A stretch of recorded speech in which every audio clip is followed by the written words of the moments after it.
Everybody, Robert Roos with Elevate Wellness, and I want to thank you for clicking on the link. My question to you is, do you feel that you and your family are living a healthy lifestyle, either through nutrition, fitness, or the third element of wellness that we focus on here at Elevate Wellness is the environmental health side of it. So most people, 99.9% of the people in America, I would say no, they are missing that third element, and most of them have never even heard of it. So our goal is to educate families like yours around the world about that third element of health and wellness, which is environmental health. Now, you could eat right, you could exercise right, but if you surround your body with toxins on a daily basis, you're still going to suffer from a lot of health issues that you don't think you should because you're eating right and you're exercising. Now, I'm not to say that eating right and exercise doesn't help battle them, but it's still like taking a organic peach, spraying pesticides on it, and then eating it. With that being said, a little bit about me. I've been teaching health and wellness for 25 plus years. I've focused on environmental health in the last probably 6 to 7 years, especially after I ended up getting cancer. So before that, I lived the lifestyle most people dream about. I worked out every day, I ate healthy. I taught health and wellness as a profession, and I had a great life. But then all of a sudden, one day, the worst thing happened. I got diagnosed with end stage cancer, and I'm in the hospital in the VA asking what happened.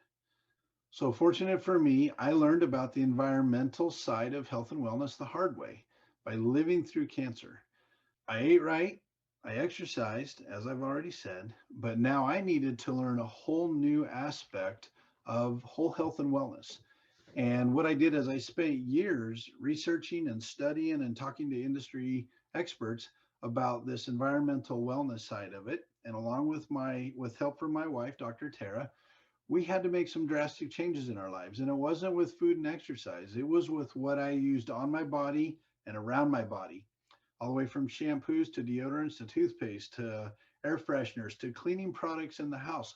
We had to make a change. For the last 40 to 50 years, the cleaning industry has made some drastic changes that actually cause harm to us when we think they're actually trying to help us. So, after 3 months of intense chemotherapy, I beat cancer and I'm still cancer free to today. So, the number one issue that we find that is the most devastating is what I battled through, and that's cancer. With the issues of fighting cancer in America, most people would think that prostate cancer is the number one killer of men and breast cancer is the number one killer of women. And that is mistaken. Global killer number one cancer is actually lung cancer. It's stuff that we're breathing in every day, whether outside or inside. But with the pandemic, where have we been for the last year? We've been inside of our houses and we've been cleaning our houses more than ever before. I am afraid to see what the results are in the next 5 to 10 years of the side effects of us breathing all those chemicals in and putting them on our bodies. Our focus is starting to make healthy changes for this. It's never too late. We can start to detoxify the body. We can start to decrease inflammation. And that seems to be the number one hot topic of today across the medical fields is increased inflammation in Americans. So with that, there was a study done, and it was a 20-year long-term study that tested over 6,000 people in that 20 years.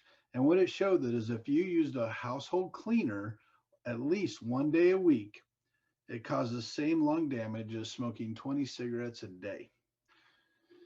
A recent study I just found was cleaning products may disrupt kids' gut bacteria and lead to obesity. Now, obesity is an issue in America, and there's a lot of people that eat right and eat healthy, and they're like, I'm still obese. A lot of that we feel is because of the chemicals that they're using on their body and around their body. But they're easy changes, just like diet can be changed, fitness can be changed, environmental health can be changed actually easier than the other two because it's not at the level of commitment that the other two are. So, in the last 40 years, we have seen an increase in arthritis. We've seen a huge increase in food allergies across the board. We've seen a monstrous increase in asthma. 1 in 15 Americans now suffer from asthma. And actually, in my training facility, I would say on average, 1 in 9 athletes that walk through my door either are on an inhaler, should have an inhaler, or have been diagnosed with sports induced asthma. Autism is at an all time high. Actually, this goes to 2014 and 2020. It's 1 in 49. So the root cause of the most of these issues is inflammation. And like I said, it's the number one hot topic across the medical fields right now is the increase. Our inflammation levels in America are outrageous. So we can control these inflammation levels through diet, through exercise, and most important, through our environment. So increased inflammation, the body has to do something with it. And that's all covered in our presentation that we share with families around the world. And we invite you to see it as well. So our question to you at the end of this is your house a safe home? Our job is to share the information that we found over the last several years, share it with you, give you some suggestions, give you some recommendations, and hopefully help you and your family start to live a healthier life on all three levels of health and wellness.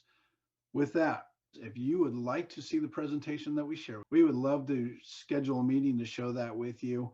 And with that, God bless, and I hope you have a great and safe day.